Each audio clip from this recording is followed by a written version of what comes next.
bem-vindo ao Café com Fibra. Hoje nós temos um convidado muito especial. Fundador da Radiante. É um prazer ter você aqui com a gente, Hélio. Seja bem-vindo. Com certeza houve uma frente de inovação muito grande para vencer todos esses ciclos de novas tecnologias, mas também houve uma mudança comercial no Brasil na telecom ao longo desses 30 anos.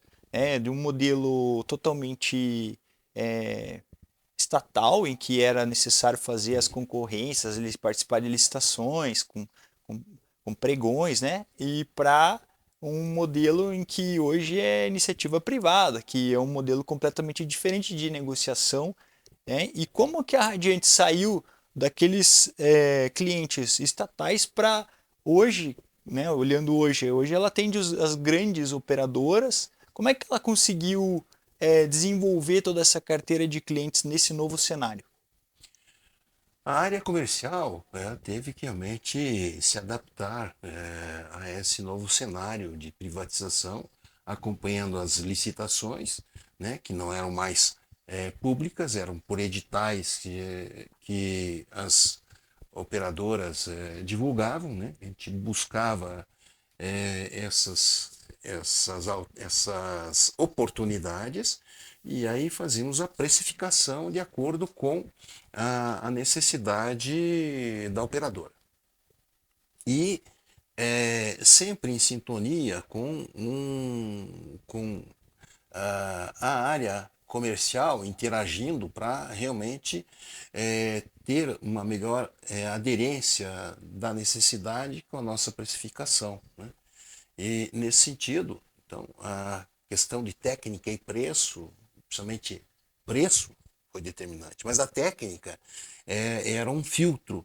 Uma vez filtrado na técnica que a área operacional das operadoras faziam, ia para a parte comercial. Dizia assim, ó, comercial, os suprimentos, que também chamavam, ó, essas empresas estão habilitadas, pode entrar para a etapa seguinte de preços. E nós sempre fomos muito competitivos em preço. Tem que ser realmente fazer sempre mais com menos recursos. Foi assim que a gente venceu. Então, não é fácil. Muitas empresas sucumbiram nesse trajeto. Eu poderia dizer que a Radiante, engenharia com empreiteira, é uma das mais antigas do Brasil, né? Houve assim uma um fechamento de empresas sucessivos, né? Cada operadora tem sua peculiaridade de atuar no mercado, de buscar oportunidades de mercado. Tem empresas que empacotam tudo, né? Desde manutenção com expansão dentro de um determinado território geográfico, e tudo se empacota naquilo, né? E de 2 em 2 anos faz uma licitação para verificar a situação de mercado. Outras, realmente, elas dividem, manutenção é uma licitação, expansão é outra, aí a parte corporativa é outra, a assistência técnica também, a parte que chamam também de manutenção de comunicação de dados, outra licitação. Então, cada uma tem sua maneira de atuar. E nós navegamos nessas alternativas todas e temos um portfólio de grandes empresas operadoras também. E hoje estamos também buscando provedores, né? Sim. Aí temos a Radiante Franchise, que é uma solução disruptiva, inovadora de mercado, para fazer que, com os critérios, sistemática, né, padrões da Radiante Engenharia, se busque fazer franquias, né, franqueados vêm e realmente aderem. Hoje temos mais de 80 franqueados no Brasil, né, dentro de um procedimento novo de trabalho que realmente tem assim, uma perspectiva de crescimento muito forte. Sim. Eu gostaria de fazer um adendo que realmente só foi possível desenvolver a Radiante Franchising graças a esse know-how de décadas da Radiante Engenharia, né, com toda essa bagagem, esse arcabouço de conhecimento, né, e também gostaria de acrescentar que eu tenho certeza que grande parte desse sucesso também é na precificação, fazer uma precificação muito acurada, né? Não entrar em qualquer aventura, porque a gente vê muito empreiteiros que aceitam qualquer preço. Fala a operadora que tem porte, peso, fala: "Ah, o preço agora vou baixar. Ah, amém, vamos fazer". E tem vezes que tem que fazer a conta, né? E desse jeito eu não vou conseguir. E graças a isso, mantendo as contas saudáveis, é que eu vejo que a Radiante conseguiu chegar onde está hoje, né? Então, acho que isso é um ponto importante e que vem desde a época das estatais, né? Aquela questão de fazer uma planilha bem feita, fazer um acompanhamento, né? Agora, falando em acompanhamento, eu queria entender um pouco de você, em que momento que você conseguiu sair da operação e ir para um high level? Olhar mais de cima a floresta e não ficar cortando árvore. Vai, em que momento que você conseguiu fazer isso e como que você conseguiu se desvencilhar da operação para estar na alta direção? Muito bem, essa é uma pergunta bem oportuna, porque realmente a Radiante tem uma trajetória construída não só com força própria, mas com também consultorias. Então, ela já inicia lá em 98, quando foi certificada pela ISO 9000, em que tivemos assessoria da Fundação Vanzolini, que nos certifica, né? Na sequência, também contratamos o SESI Paraná para nos dar orientação sobre fazer o balanço social, já nos anos 2000, né? Depois, nos anos 2010, nós entramos para o relatório de sustentabilidade. Foi um grande desafio também, com a ajuda do SESI Paraná, nos deu esse suporte. Achava que fosse fácil passar uma transição de balanço social para relatório de sustentabilidade. Seria fácil. Não foi fácil não, porque nós pegamos as melhores práticas mundiais, que é o GRI, Global Reporting Initiative de Amsterdã, da Holanda, e aplicamos, e até hoje nós temos isso aí. Do ponto de vista de gestão, especificamente financeira, estratégica, comercial, de processos, recursos humanos, nós passamos quase que 6 anos com a Fundação Dom Cabral dentro da Radiante. E o ponto mais extenso e que demorou mais tempo foi realmente a gestão financeira. Então, hoje, nossa precificação ela é muito bem fundamentada, com cálculos, né, científicos, né, bem consolidados, entende? Para definir o preço. Então a gente tem condição de estabelecer qual é a margem de lucro baseada numa infraestrutura operacional administrativa e que se coloca dentro de uma gigantesca planilha, né? E que se roda isso e se simula qual é o lucro líquido e tal. Então hoje nós temos muito bem fundamentados o preço que a gente coloca no mercado ao cliente. E quando o cliente solicita uma abertura de preços, porque pode muitas vezes surpreender, né?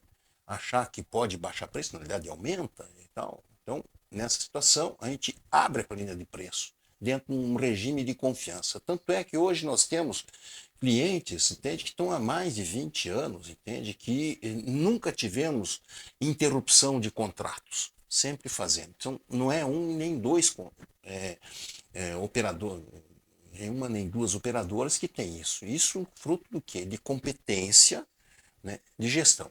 Não parou ainda. Nós hoje temos uma gestão corporativa, de governança corporativa. E para fazer essa governança corporativa, aí eu entro nessa questão, nessa pergunta que você fez, como chegar e alçar para um nível de C-level, inclusive ficar em termos de presidente de conselho de administração, que é o cargo que eu estou hoje. Eu era CEO e fui alçado para o cargo de presidente do conselho. Hoje a Radiante é uma empresa, uma companhia, ou seja, de ações, de capital fechado, né, uma SA, né, tem uma governança corporativa em que tem o presidente do conselho, tem um conselho de administração, e aí tem o C-level, o CEO, né, um COO, né, e também na parte de comercial, o CEO, ele também acumula o comercial como uma questão estratégica e tem dado muito certo.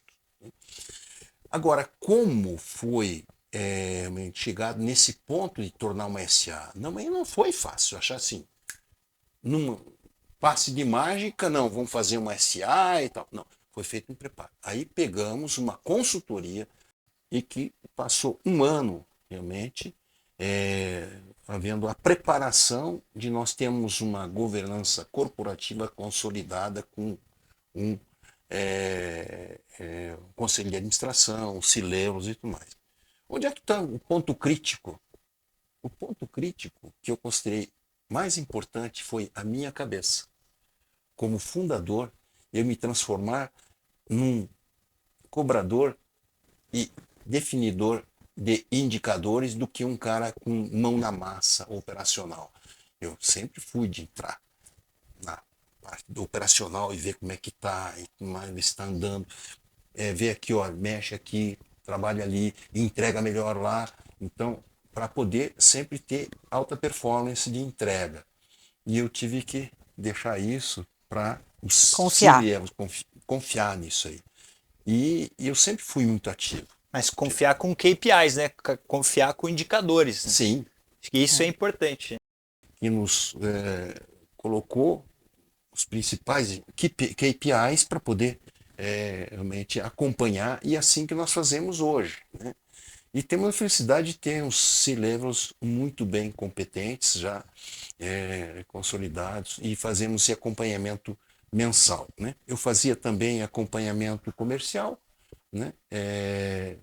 Quinzenalmente, reunindo-me com a área comercial e também com o comitê executivo, e que realmente a gente vê que está indo assim bem, indo muito bem, e os valores, a Radiante, né, como empresa consolidada, né, está muito bem representado pelos C-levels, que incorporaram todos esses valores de competência, honestidade, entrega e performance e inovação. Hélio, eu acredito que você tenha passado por muitos momentos difíceis durante todos esses anos, né? Teve algum momento que você pensou em desistir? Não.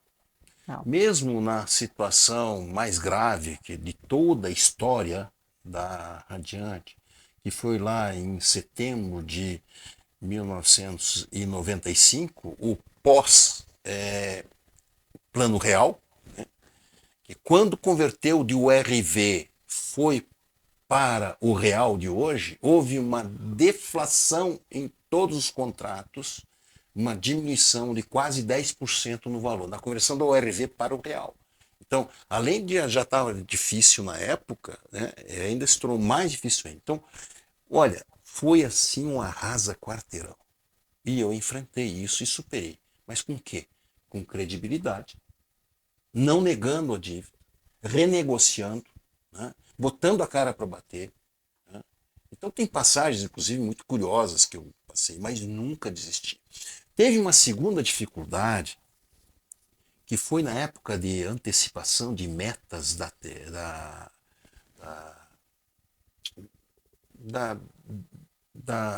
já em termos da Anatel, né, que definiu o plano de antecipação de metas. Na privatização houve o plano de universalização. E aí as empresas privadas, já privadas, tinham que estabelecer metas de atingimento de atendimento em todo o Brasil. Né? E nesse sentido, a Radiante ela tinha contratos com operadoras e tinha contratos também com grandes prestadores de serviço que prestavam serviço para a operadora. Eu dou um exemplo. No caso da Telepar, né, que ela já se chamava Telecentro-Sul, privatizada, chamava-se Telecentro-Sul. Como um modelo colocado pelo Banco Opportunity, essa é uma história antiga, né, que era do Daniel Dantas, né? Ele estabeleceu que a Telepar seria gerida somente, contrataria somente 3 empresas, 3 empreiteiras no Paraná, tá? Que eram gigantes, né? Tinha que ser gigantes. E, inclusive, empreiteiras realmente que inovaram, criadas, tipo a IEXA GTA. Né? IEXA GTA é uma empresa, IEXA, empresa argentina, e GTA com empresa brasileira. 80% argentina, 20% brasileira. Tá? Não tinha história no Brasil disso aí. Tá? Mas formou-se uma empresa gigante, entende, da noite para o dia, e o Daniel Dantas disse, olha, contrate-se essa aí. Aí tinha outra que era Itibra e outra lá no sudoeste, e no norte e nordeste era liderada pela Cotel. Né? E nesse sentido, a Radiante ela assinou contratos com essa IEXA GTA para executar essa antecipação de metas no Paraná, Santa Catarina e Rio Grande do Sul. Então tinha muito contrato, trabalho de expansão. Né? E aí ela começou a atrasar os pagamentos, atrasar, e enfim, ela da noite para o dia ela fechou as portas no Brasil, né? E a Radiante ficou com, lá em 2002, mais de 2 milhões de reais para receber, era a maior credora, entende?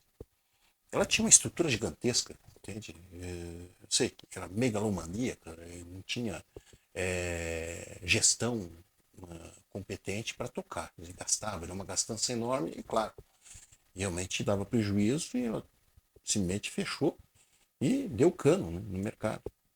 Isso foi um segundo drama, porque 2 milhões, quanto é 2 milhões de reais hoje, entende, de atraso para a Radiante hoje? Seria, né? Sim. 2 milhões na época de Na época, né? 2002, né? Sem a 2002, correção. exatamente. Isso há 23 anos Sim. atrás. Né? Então faça a atualização, vê quanto é que dava. Né? Então, nós entregando sempre com surpresa. Como é que... Esse foi um grande desafio para depois receber isso aí. Acabou a Telepar não, a Telecentro-Sul, pagando isso no lugar dela, né? da outra empresa, porque foi um acordo feito, né? E ela acabou assumindo essa dívida e nos pagou, né? Mas sem reajuste praticamente, entende? Depois Então, de muita batalha, né? muita batalha. Muita coisa. Foi aí que eu entrei na área institucional, porque até então eu era mergulhado na empresa e comecei a ver que a força institucional, né, através de sindicato patronal, aí depois a Federação das Indústrias, entende? E aí eu entrei nesse campo, entende, de relacionamento institucional, que é muito importante, porque numa hora de dificuldade dessa, foi o suporte que deu para pressionar e fazer com que a Telecentro-Sul, na época, fizesse acordo e nos pagasse. Eu ia inclusive te perguntar isso. O que você aprendeu com esse relacionamento tão forte que você tem com a FIEP, com o Flamenguinho, com várias instituições, né? O Prometrópole aqui, né? Tem várias. Você está envolvido em várias. Abepreste, Febratel. Não, realmente, tem uma história nisso, né? E a história está na dor. E qual foi a dor? A dor que eu tive que buscar em instituição para suportar, né, e ter representatividade e força, representando várias empreiteiras, entende? Perante o devedor, né? E assim poder se revitalizar.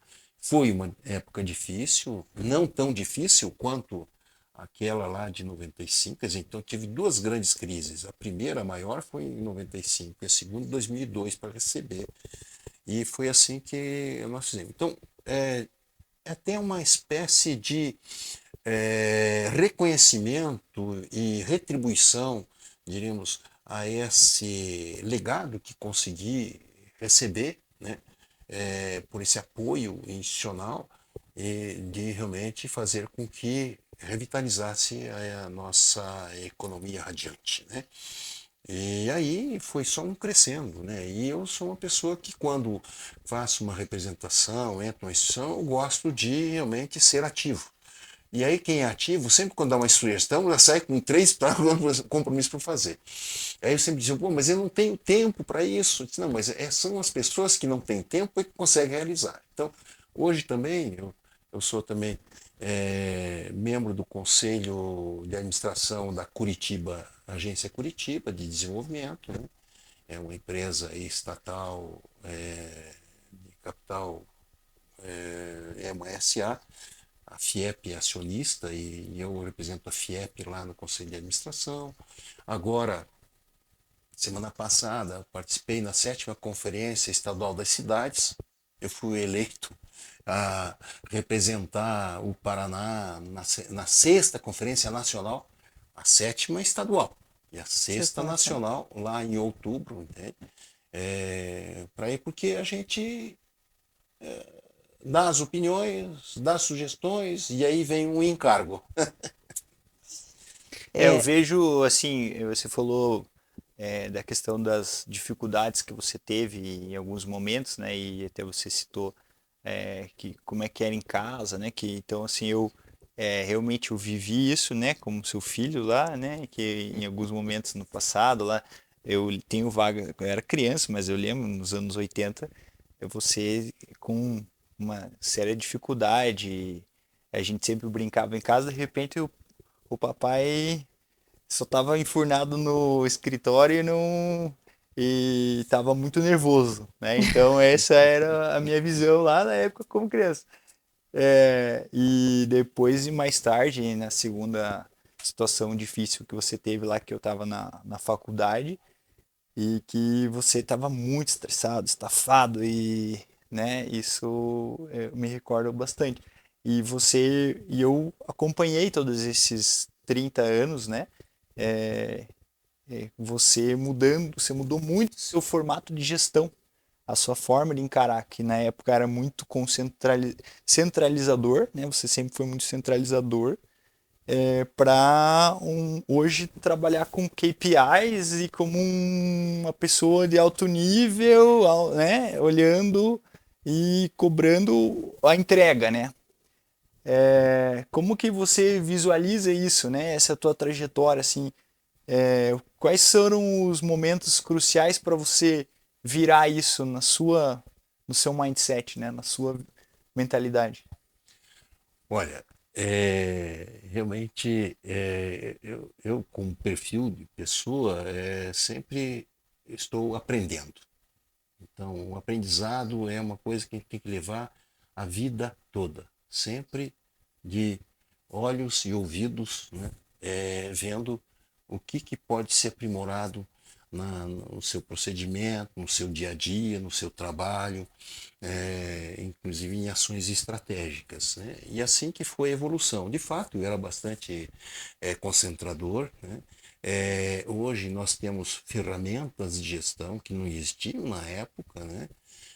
Que permitem um monitoramento, KPIs não se falava na época, hoje nós podemos fazer com indicadores e temos a delegação. A delegação, tinha uma certa dificuldade de delegar porque eu era uma pessoa mão na massa para poder fazer as coisas crescerem. Então sempre tive senso de urgência e rapidez. Então sim. sempre atropelava as pessoas, né? E eu acho que um indicador disso é que quando em 91 foi criada a Radiante, em 94 já estavam 470 funcionários, né? Depois abatumamos, né, em função da crise, voltamos a crescer depois. Hoje estão com mais de 1.000 funcionários. E aí a gente vai agregando conhecimento e vai mudando paradigmas. E muitas vezes são com crises, né? Crises de apertos, né, que acontecem e você tem que mudar o comportamento, uma questão de sobrevivência, né? Então você tem, assim, com certeza, né, visão de algumas situações de de crise, de eu estar enfurnado no escritório de casa para poder fazer e tal, o pai ausente e tal. Mas era um turbilhão, né? Tinha Sim, que dar solução. Nesse sentido, a gente sempre foi aprimorando. Eu sempre fui de fazer muitos cursos também, né? Então, eu procuro realmente ter palestras e agregar esses conhecimentos, tudo, né, dentro do meu dia a dia, né? Então, basicamente, a gente tem que ter na vida, né, como um parâmetro geral, três, três fatores que são fundamentais, entende, para você andar, progredir, que é, primeiro, conhecimento, né? Segundo, atitude, né? E terceiro, foco. Tem que ter foco. Porque se tu abre um foco muito grande também, sim, é difícil. Quando tu consegue fazer, se faz três círculos e intersecionando um com o outro esses três fatores, o núcleo onde se intersecionam esses três, onde eles dá a realização. E ali tu tem que concentrar teu sonho para fazer. Então, foco, conhecimento e atitude. Tá? Isso aí, fundamental. Tudo. Isso é na vida também. Né? Até na vida familiar, na vida afetiva, tudo e tal. Que a gente sabe que a gente enfrenta também. Não existe mar, né? Tranquilo na vida das pessoas, né? Então sempre pode ter a marolinha, depois tem uma tempestade, vai, sempre supera isso e sempre cresce. E quando cresce, tu fica cada vez melhor. sim. E eu acho que sem indicadores também, né? Porque na época se controlava tudo muito na planilha, né? Como é que você vai delegar Sim, e dormir tranquilo? É mais difícil, é. né?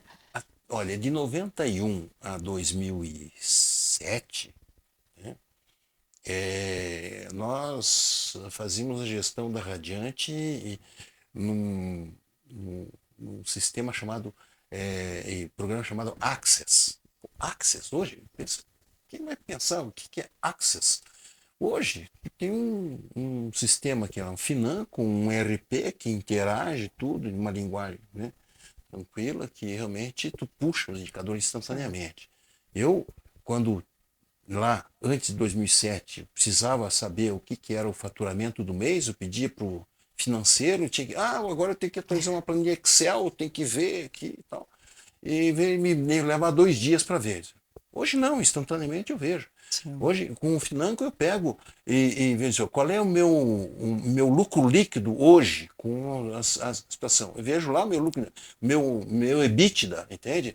O EBITDA por contrato, o lucro por contrato, isso tudo instantaneamente, entende? Sim, tá A tudo parte na de mão, né? RH, folha de pagamento, a parte Sim. de custo de serviços indiretos, serviços gerais, o que é, quanto estou gastando em transporte, quanto estou gastando em combustível, quanto é que está consumindo um veículo em combustível, qual é a média desse veículo, entende? Tudo isso está interligado. Então, as ferramentas hoje quase que Ajudam falam por muito. si. Ajudam muito. Em relação a pai, né? O gestor, o líder, ele passa a ser pai de todos, né? Ele passa a ter muitos filhos, né? Porque a empresa é como se fosse uma família, é um filho, né? Sem dúvida. E aí o filho lá dentro de casa muitas vezes acha que o pai, né, não tem muita compreensão da ausência do pai. E É, é porque ele está sendo muito mais pai, ele está sendo pai de todos, de vários. eu tenho passagens na minha vida como gestor, né, assim, até emocionantes, sabe? Do ponto de vista de pai. Pai familiar, ok, mas o pai como empregador, né? Sim, Antes até como gestor, né? Na própria Telepar, né? Eu sempre fui um cara tipo durão, de puxar as pessoas e tal. Mas quando chega na hora do humano, do vamos ver, olho no olho, saber qual é a dificuldade, sentar, alguém não está desempenhando bem, sentar, o que está acontecendo contigo? Eu tive situação dessa natureza. Tinha um funcionário que não estava performando bem e tal, tinha falado para ele e tal. Aí eu disse, olha, alguma coisa diferente está acontecendo. sim. Chamei ele numa sala à parte, reservada, e disse, me conta, o que está acontecendo? A pessoa desabou em chorar. olha, meu filho está para fazer uma operação de cérebro, está com 7 anos e eu estou num dilema. Se eu opero, que é uma operação de risco, ou ele vai definhar e tal. Enfim, aí conversando com ele, ele tomou uma decisão, entendeu? E aí, anos depois, o meu filho está muito bem, eu quero te agradecer aquela conversa, entende? Salvou meu filho, entende? Isso é dignificante, né? Claro, Em situações depois, eu como empregador mesmo, né, como patrão, vamos chamar assim, várias situações. Pessoa assim, olha, eu vim bater na porta, eu quero um conselho seu. Aí não o chefe, sim, mas um cara com vivência, entende? E que, apesar de ser o durão, cara, quando chega na hora da conversa do ser humano com ser humano, eu sou um frouxo, né? E sabe a gente que vê, é importante a gente se colocar na posição do outro e poder olhar do outro para a gente para ver e tomar atitudes. E aí a gente também se considera como uma pessoa simpática, bem relacionado, até do ponto de vista do divertimento e do futebol, né? Então, hoje eu sou diretor de patrimônio do Flamenguinho, né? A Associação Beneficente Esportiva Flamengo de Santa Felicidade, né? E lá a gente tem um ambiente espetacular nas resenhas, de conversas, e eu aprendo muito com esse pessoal. É pessoal de vários níveis. Tem lá que é doutor, tem cara que é. E tem o cara que também é um cara humilde ali, entende? De quase de salário mínimo, mas é cracão de bola e tal. E tem muita. e tem a tua admiração, né? Não, e tem muito a aprender com eles, entende? Claro. Então, putz, dá uma dimensão humana que você nem imagina. Então, É. aí, hoje de noite, por exemplo, eu vou agora numa turma lá do Clube Curitibano, né? Sou sócio lá, fui convidado para ser conselheiro do Conselho Consultivo, do Conselho, mas toda segunda-feira a gente se reúne lá. A toca, chama Toca do Tuca, né? Pô, lá, pessoal já sênior, né? Tudo e tal. Pô, uma simpatia, a gente tá, pessoal bacana, então não se fala nada de negócio, né? É só conversa entre amigos, entende? Falando o que quiser e tal. Dificilmente se fala de política, mas quando fala também, cada um dá sua opinião, com respeito e tal. Enfim, a gente se sente bem. E quanto mais tempo, eu já fazer 75 anos, né? Quase, vou fazer 75. Então, já numa visão, entende, estratégica de presidente de conselho de administração, com os KPIs andando, com uma boa equipe de C-Levels, com o filho Guilherme tocando também a gente franchise junto contigo, Ad, e também o Marcelo na Multileague, né? O Guilherme também lidera a empresa da parte imobiliária da Radiante, a Radiante Imóveis, né? A Radiante Administração e Incorporação de Imóveis, que o Guilherme também ajuda, você ajuda também, né? Que também hoje a gente tem uma situação que tem que também administrar, né, os negócios frutos do resultado, né, de décadas de trabalho, né? E que isso aí, então, né, faz com que a gente se liberte para outras atividades mais discricionárias, né? Até para viajar para o exterior, coisa assim, né? E com a internet sempre poder estar presente por Sim, videoconferência, né? Eu também fui destacado pelo Instituto Democracia e Liberdade para coordenar um trabalho de avanços sobre a nossa legislação constitucional, que chama-se o Projeto Lei Maior, né? sim. Então a gente sempre está metido em várias Legal. coisas, Agora né? eu queria saber o seguinte, olhando para trás, nesses 30 anos de história da Radiante, né? Existe algum ponto que você faria diferente? Você se arrepende de algum ponto? Faria diferente em algum Olha, momento? Guilherme, é difícil de responder essa pergunta porque a tecnologia avançou muito para auxiliar a gestão. Então não adianta eu querer olhar agora que faria diferente lá atrás com o pensamento de hoje, porque a tecnologia hoje é fantástica, te ajuda muito, entendeu? É claro que se eu tivesse lá atrás a experiência que tenho hoje, eu daria uma trajetória eh, de progresso muito maior. Acho que a Radiante seria gigante, né? Mas não, de tudo no seu tempo, né? A Radiante sempre foi muito leal aos acionistas contratantes, aos contratantes que realmente entende? E procurando sempre entregar com resiliência também. Então isso é importantíssimo. Não cair na sedução do lucro fácil, entende? A Eu acho pergunta que é, acho que a pergunta é o que você mais se orgulha, olhando para a história, para a tua história, que é a história da Radiante, e a tua história, né?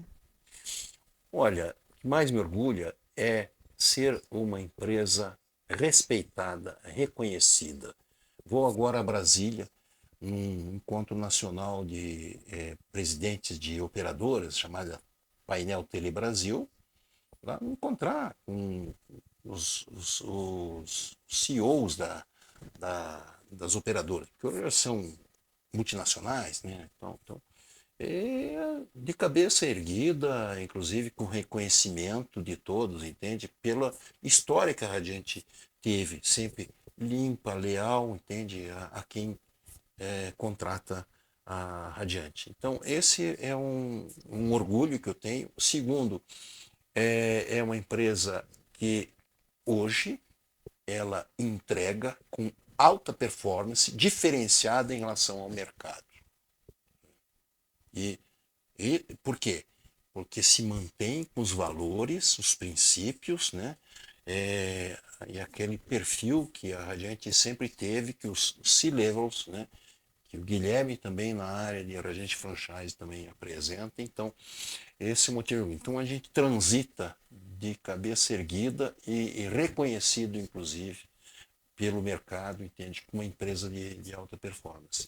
aqui no Café com Fibra nós temos um público que a gente volta aqui para o público dos técnicos, dos gestores, dos coordenadores, dos empresários e falando tanto o gestor quanto o empresário, assim, que está iniciando agora uma empresa, né, um novo projeto. Que conselho você daria para esse novo empreendedor? Olha, primeiro tem que analisar bem o tipo de negócio que vai empreender, né? Segundo, fazer um planejamento, né, que seria um plano de negócios, de quais são as metas a atingir, estabelecendo muito bem quais são os custos, quais são as receitas, que elas sempre são defasadas, o custo sempre vem antes, né? E ter realmente isso planejado para que realmente tenha recurso suficiente para realmente ter continuidade e perenização do seu negócio.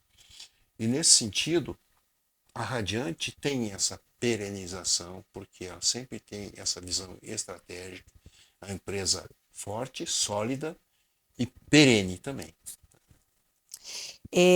Eu, como criadora da gestão de talentos, eu conheci o Hélio, esse Hélio empreendedor, sério, de bater na mesa, e, e aí foi muito bacana dentro da gestão de talentos, voltando ali à parte dos filhos, né? Que eu vi histórias dentro da gestão de talentos lindas, assim, de pessoas, de funcionários que realmente passaram por situações difíceis e sempre encontraram lá o Hélio Durão com a guarda baixa e dando conselho e acolhendo, e muitas vezes, até outro dia, uma pessoa que trabalha com a gente hoje na franchise sentou comigo e falou assim: Você sabia que o meu irmão está vivo porque o Hélio contribuiu numa fase que o meu pai não tinha o que fazer? Então tem muita história bonita aí, e aí eu digo pro Guilherme, né, que realmente é o Hélio, como a Ali brinca, o Hélio é o pai de todos, né?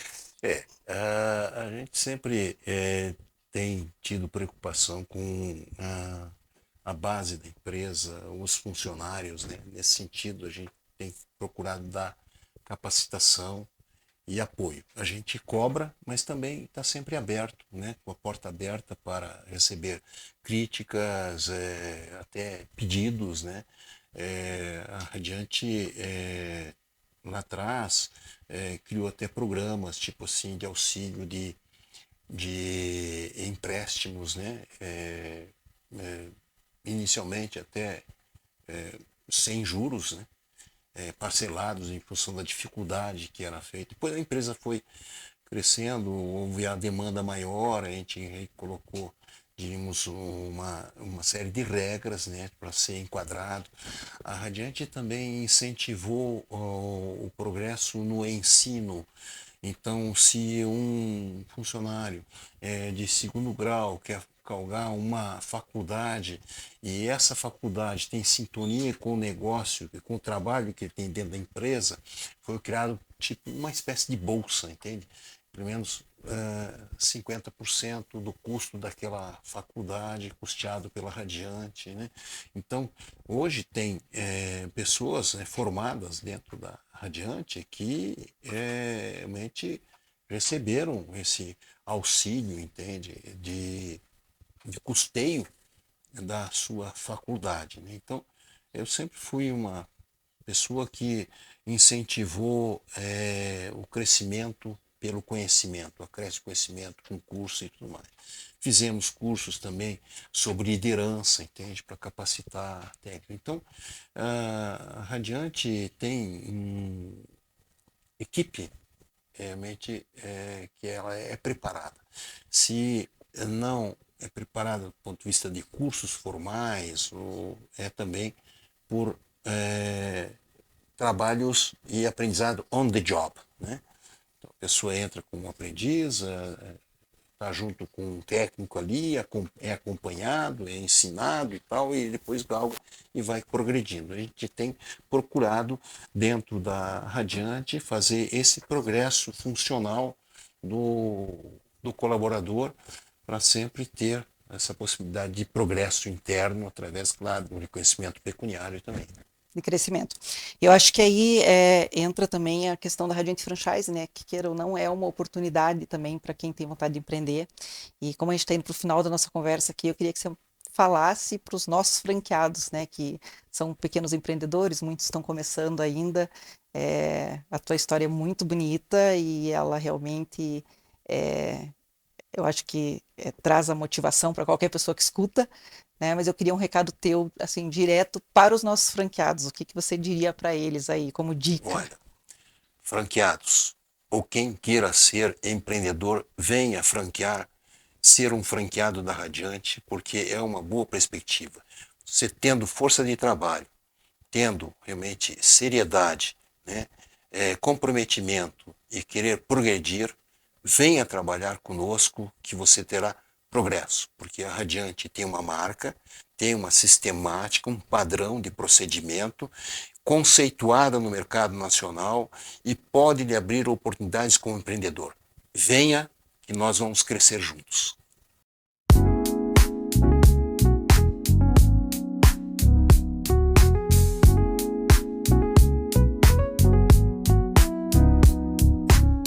Bom, a vocês que Obrigado nos a todos. acompanham, até o próximo Café com Fibra.